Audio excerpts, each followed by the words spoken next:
So, he was resurrected from the dead.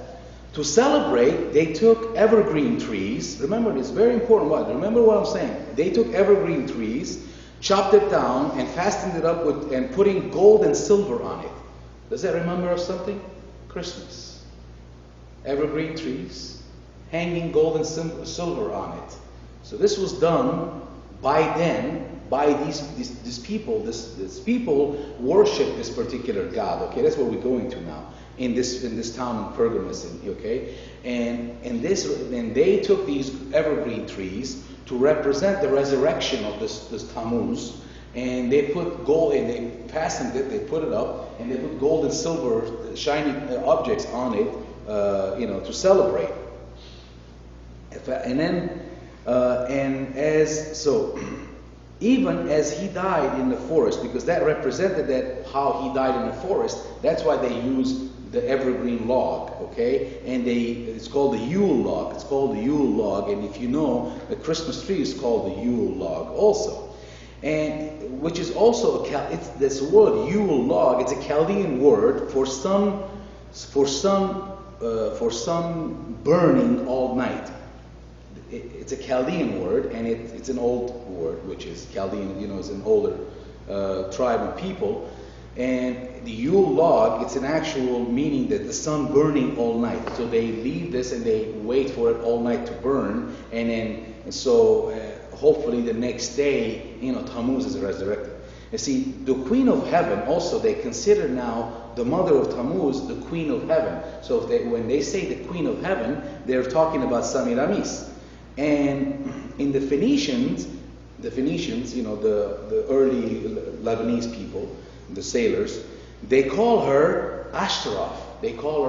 So she's Ashtaroth. Semiramis is the same as the same mythology. Those are all the same, Ashtaroth. And they're worshiping groves the virgin woman mother of resurrected son. You see, she gets worshipped because she's the virgin mother of a son that was resurrected from death. So these are the worshiping that's going on in these cults, or in these mythologies, or in this time. In Egypt, the same characters are called Isis, and her son is Horus. So the Isis is Semiramis, which is also Ashtaroth, and her son is Horus, which is the same as Tammuz. In Greek, it's Aphrodite, okay, and her son is Eros. So now we're coming again, same thing. We have Semiramis, which is also Ashtaroth, which is also Aphrodite. These are the same goddesses, the same, and her son is Eros. In Roman mythology, or in Rome, they call her Venus, and her son is Cupid. So see, now we go back. These things are still all the way today, linger around. We never put it all together. Now you see all these are false gods.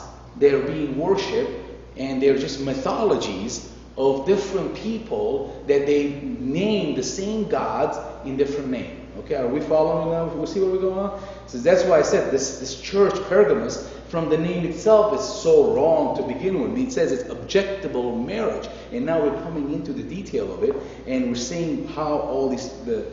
Now, the builder of Babel, which is Babylon, who built the tower to go to heaven, because they said there's no need for God, we can go to God. We don't need God. We can go to God, so we can build the tower. So Babel is the one who built Babylon. That's why the name is Babylon. Okay.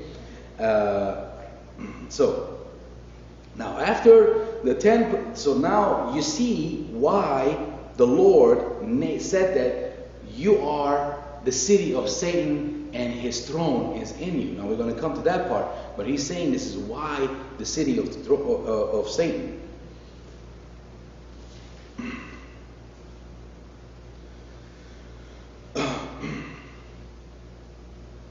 So now another part, very important, about Pergamos.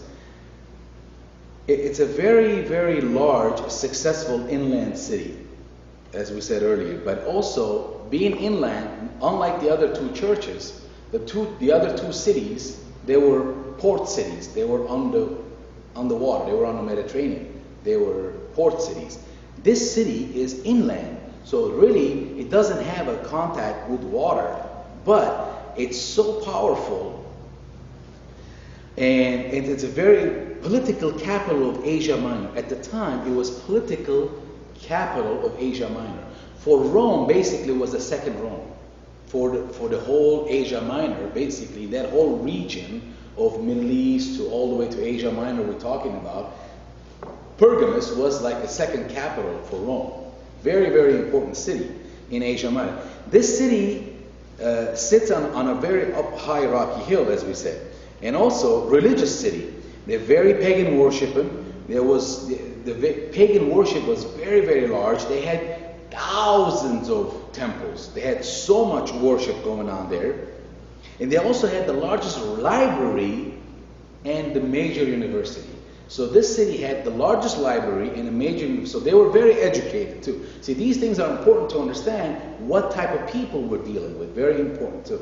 Also, the city has a special rare power of the sword. Now you see what the Lord was saying earlier. He said, who did he say? These things says, he who has the sharp two-edged sword. Remember, the two-edged, remember I said the Lord will represent himself in every one of these churches in a different way, and he will more or less it shows himself in that exact same manner.